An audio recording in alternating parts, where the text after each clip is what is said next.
মুখ্যমন্ত্ৰীয়ে সেইদিনা কোৱাৰ পিছত কিন্তু আজিৰ তাৰিখলৈকে আকাশ ফুকনৰ ওপৰত কোনো ধৰণৰ ব্যৱস্থা লোৱা নাই। তেওঁ পীযুষ হাজৰিকাৰ নাম কোৱাৰ দৰে আচলতে পীযুষ হাজৰিকাৰ নেতৃত্বত চলি আছে নেকি দেৰগাঁৱত চিণ্ডিকেট। তেওঁ মুখ্যমন্ত্ৰীৰ নাম লৈ কামাখ্যা প্ৰসাদৰ নাম লৈ কামাখ্যা দচাক যে 15 লাখ টকা দিছোঁ বুলি কৈছে, আৰু তেওঁ যে 10,000 20,000 পইচাটো ডিমাণ্ড কৰাৰ পিছত পইচাটো যে নিদিয়াৰ পিছত পিছৰ কাম হ'লে পইচা দিম কৈছে, বা দেৰগাঁও সমষ্টিত যে আপোনাৰ বিধায়ক মানে তেওঁৰ ওপৰতে চলে, কামাখ্যা দচাক তেওঁৰ ওপৰতে চলে, তেওঁলোকক পইচা দিব লাগিব পৰা সেই কথাবিলাকৰ ওপৰত মুখ্যমন্ত্ৰীয়ে কোনো ধৰণৰ প্ৰতিক্ৰিয়া ব্যক্ত নকৰিলে।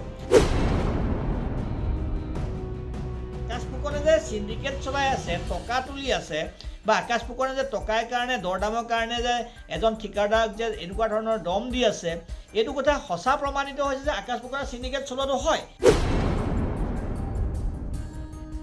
যে পীযুষ হাজৰিকা ডাঙৰীয়াৰ নেতৃত্বত দেৰগাঁৱত যেনেকৈ আকাশ ফুকনক এজেণ্ট দিয়াৰ দৰে প্ৰত্যেকটো সমষ্টিতে একোজন এজেণ্ট ৰাখি পেলাই কিছুমান কালেকশ্যন হৈ আছে নেকি, বা চিণ্ডিকেটৰ এটা চলাই আছে নেকি। দেৰগাঁও সমষ্টিৰ যিটো বিজেপি পাৰ্টি নেতা আকাশ ফুকনৰ যিটো কল ৰেকৰ্ডিং কাণ্ড, যিটো কাণ্ড সম্পৰ্কত মুখ্যমন্ত্ৰীয়ে এটা প্ৰতিক্ৰিয়া প্ৰকাশ কৰিছিলে। আমি এটা প্ৰেছ মিটৰ জৰিয়তে মুখ্যমন্ত্ৰীৰ স্থিতি স্পষ্ট কৰিবলৈ দাবী জনোৱাৰ পিছতেই মুখ্যমন্ত্ৰীয়ে এটা প্ৰতিক্ৰিয়া প্ৰকাশ কৰিছে যে কল ৰেকৰ্ডিংটো যদি শুদ্ধ হয়, সঁচা হয়, তেওঁৰ প্ৰতি ব্যৱস্থা ল'ম বুলি কৈছিলে। কিন্তু এটা স্পষ্ট হৈ পৰিছে, কল ৰেকৰ্ডিংটো ভাইৰেল হোৱাৰ পিছতেই, বিভিন্ন মাধ্যমত ভাইৰেল হোৱাৰ পিছতেই আকাশ ফুকনে এটা সামাজিক মাধ্যমৰ জৰিয়তে বা এটা প্ৰেছ মিটত তেখেতে প্ৰকাশ কৰিছিলে যে ৰণোজ পেগু সম্পৰ্কত তেখেতে যিটো মন্তব্য আগবঢ়াইছিলে সেইটো এটা দুৰ্ভাগ্যজনক।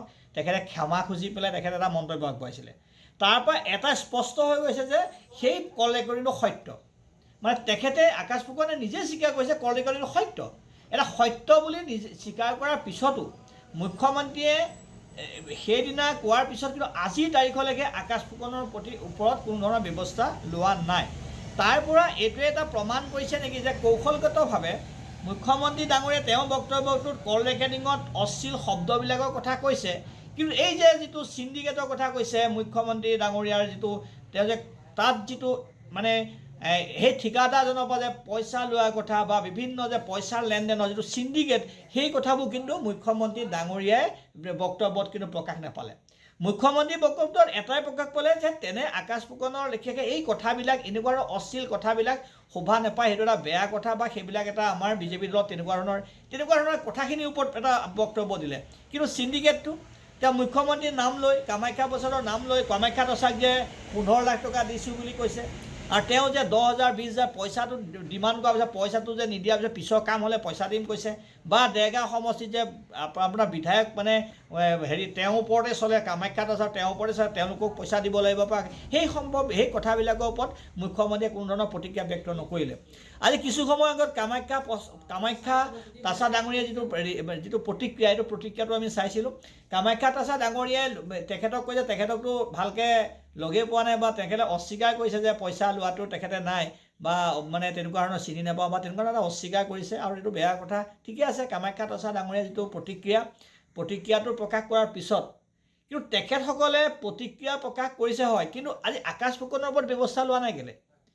মানে কাৰ হাত আছে? মানে আকাশ ফুকনে যে চিণ্ডিকেট চলাই আছে, টকা তুলি আছে, বা আকাশ ফুকনে যে টকাৰ কাৰণে দৰদামৰ কাৰণে যে এজন ঠিকাদাৰক যে এনেকুৱা ধৰণৰ দম দি আছে, এইটো কথা সঁচা প্ৰমাণিত হৈছে যে আকাশ ফুকনে চিণ্ডিকেট চলোৱাটো হয়।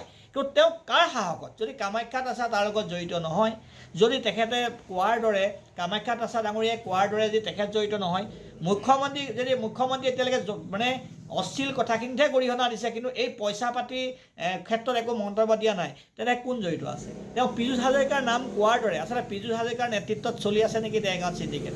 যে পীযুষ হাজৰিকা ডাঙৰীয়াৰ নেতৃত্বত দেৰগাঁৱত যেনেকৈ আকাশ ফুকনক এজেণ্ট দিয়াৰ দৰে প্ৰত্যেকটো সমষ্টিতে একোজন এজেণ্ট ৰাখি পেলাই কিছুমান কালেকশ্যন হৈ আছে নেকি, বা চিণ্ডিকেটৰ এটা চলাই আছে নেকি, এই কথাবোৰ এটা ৰহস্যজনক এটা পৰিৱেশৰ সৃষ্টি হৈছে।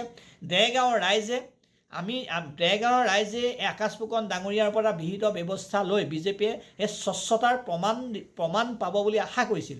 কিন্তু আজিৰ তাৰিখলৈকে বিভিন্ন ধৰণৰ অনুসন্ধান আমুক তামুক ভুচুক এনেকুৱা কিছুমান কথা কৈ পেলাই চালে বেৰে কোবাই যে আকাশ ফুকনৰ ৰক্ষণাবেক্ষণ সিহঁতে উঠি পৰি লগা যেন অনুমান হৈছে। কিন্তু এইটো কথা স্পষ্ট হৈ গৈছে যে বিজেপিৰ নেতৃত্বত আজি পীযুষ হাজৰিকা ডাঙৰীয়াৰ হওক বা কাৰোবাৰ যে এটা গ্ৰুপৰ নেতৃত্বত যে চিণ্ডিকেট চলাই আছে সেই কথাখিনিৰ পৰা প্ৰমাণ হৈ আছে।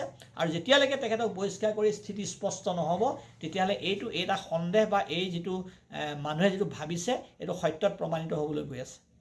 যিকোনো খবৰৰ বাবে যোগাযোগ কৰক 7099017330 লগতে 7099017110 নম্বৰত।